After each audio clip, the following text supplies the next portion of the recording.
Anko, huu ndio wakati sahihi. Huu ndio wakati sahihi wa kusacrifice.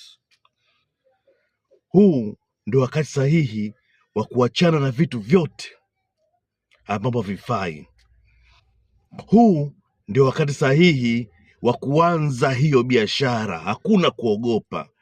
Hata ukianguka utajipukuta na utasonga mbele. Wangapi wameanguka? Hata mimi nimeshaanguka mara nyingi tu, lakini najipukuta, nasonga mbele.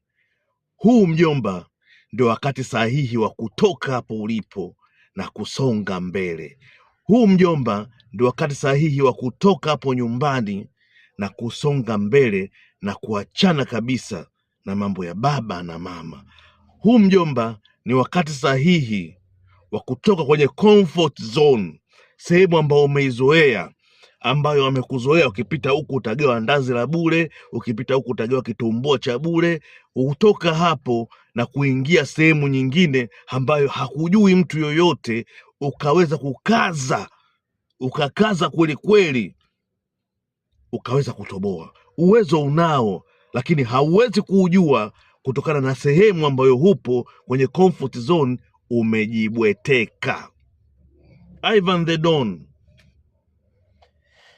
kama unashindwa kunielewa, ningeyapata mafunzo haya mimi kipindi na miaka 22, 21, ningekuwa mbali sana sasa hivi. Shana wengine ni follow, kama hoja ni follow bure kabisa, na kukumbusha. Asante, bye.